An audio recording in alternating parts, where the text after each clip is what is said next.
Bonjour, je suis Stéphane Grossin, photographe. Aujourd'hui, je vais vous parler des trépieds photo. À quelle occasion on va avoir besoin d'un trépied? Un trépied, on va l'utiliser soit pour faire des photos de nuit, essentiellement quand on a besoin de faire des poses longues, quand on va risquer d'être bougé, quand on ne peut pas rester indéfiniment de manière immobile, c'est pas possible. Donc on est obligé d'utiliser un pied photo. Donc ce pied photo, on va en avoir besoin aussi pour faire du paysage, pour faire du portrait, quand on veut garder un seul et même cadrage pour toute une série de prises de vues.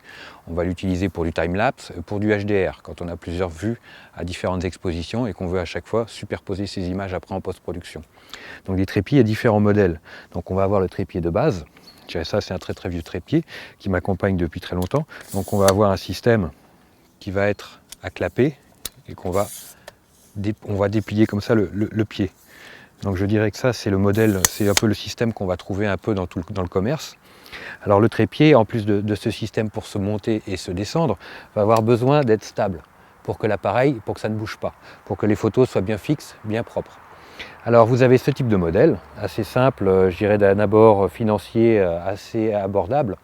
Et ensuite vous avez des modèles plus professionnels. Ça c'est le modèle que j'utilise pour mon travail professionnel avec mes clients. Donc ça c'est un pied qui a très robuste, qui est en aluminium et en acier. Donc l'avantage c'est qu'il est automatique. On peut monter, descendre comme on veut, sans avoir à dévisser, à enlever des clapets, des choses et tout ça. Donc je dirais l'inconvénient de ce pied, c'est son poids, mais je dirais moi dans mon utilisation, cet inconvénient-là, je m'en accommode. J'ai besoin surtout qu'il soit robuste, il est très stable et surtout il résiste aussi dans les conditions de vent, dans les mauvaises conditions de prise de vue.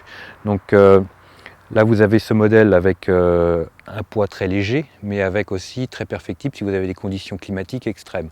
Donc là vous n'êtes pas à la merci d'un petit mouvement avec un coup de vent ou une bourrasque. Alors qu'ici, là vous pouvez supporter du poids sans problème et avec du matériel très stable. Ensuite vous avez ce genre d'accessoire, ce petit trépied, qui lui va servir pour des choses au ras du sol, ou vraiment quand vous avez besoin d'un point de vue très bas. Je dirais ça, et c'est aussi un moyen très économique d'avoir un petit pied de base simple et pratique qui peut servir aussi pour mettre des éclairages. Donc voilà. En termes de pieds, donc vous avez toute une gamme de prix différentes. Hein. Ça va, je dirais, de 100 €, moins de 100 € pour un trépied, jusqu'à beaucoup plus cher. Je dirais, on peut aller jusqu'à 1000 €. En règle générale, ça peut même aller au-delà. Parce qu'il faut savoir qu'ici, on a un matériel qui est professionnel, mais en matériaux, on a de l'aluminium, de l'acier, mais vous avez aussi des pieds en carbone. L'avantage, c'est que vous allez avoir du matériel robuste, mais en même temps qui sera très léger. Mais bon, cette légèreté a un prix.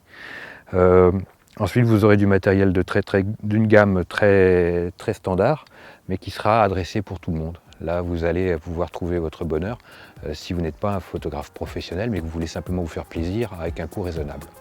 Voilà, je vous ai parlé des trépieds photo. Eh bien, écoutez, je vous souhaite à très bientôt. Si vous voulez, vous aurez des exemples de matériel sur l'article, donc n'hésitez pas à regarder. Je vous dis à très bientôt.